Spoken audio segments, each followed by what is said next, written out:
Good morning guys. Yan, magluto tayo guys ng ng ulam. Magluto tayo ng ulam na isda. Bali ito po yung yung mga sahog yan.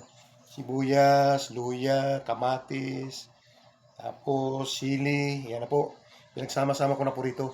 Kasi lalagyan ko ito ng sabaw kasi hindi po bawal po sa misis ko yung mga mamantika. Yung gisa-gisa, bawal po.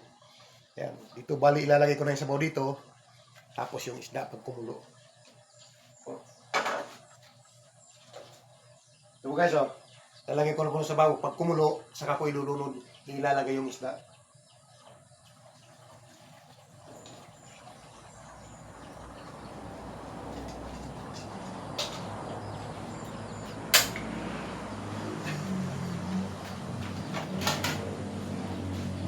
Tapos takpan natin. Ito po pala ito yung isda na lulutuin ko. Ayan Ayan, kitong. Ayan, mga kitong. Ayan po. Mga kitong. Hindi lang ganong malalaki. Tama-tama lang, okay lang.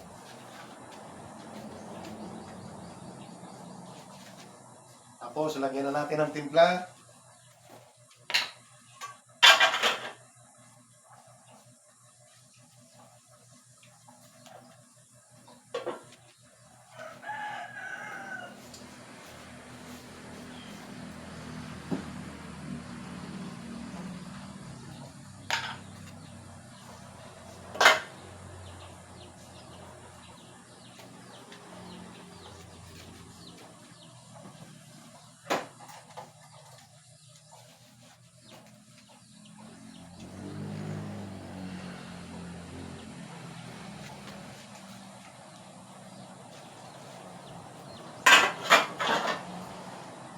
Muntik na akong kamali guys. Iodized salt pala ito.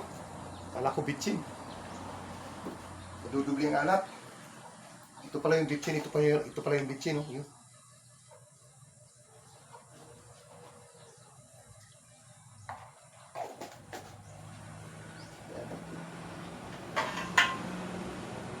Tapos, takpan.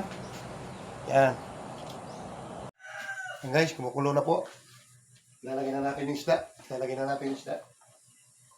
Ito po. Lalagay na.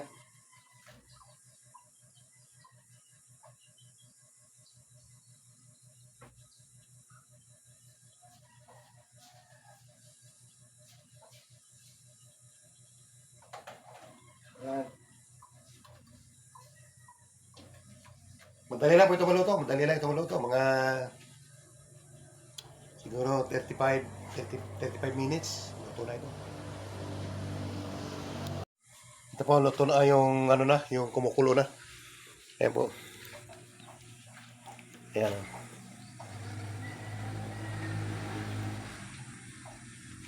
Bawal na po ang gisa-gisa sa amin dito dahil yung misis ko bawal yung mamantika. Tapos wala rin pang-asim.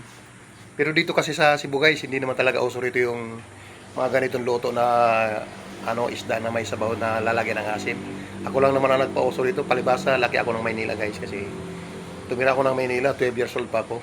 Umalis ako ng Maynila nung nakapag-asawa ako 31 years old, 30 years old ako. Kaya mahigit po ako 20 years sa Manila tumira. Ayan o.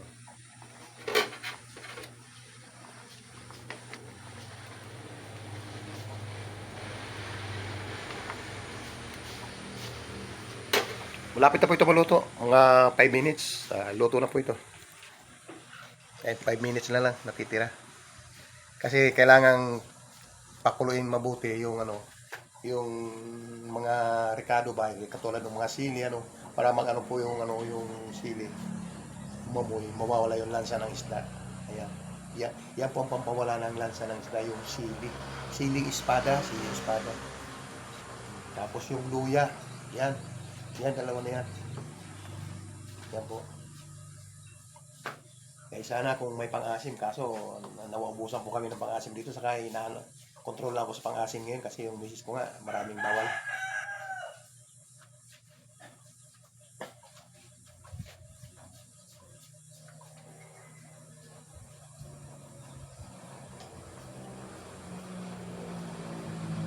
guys, luto na po ito.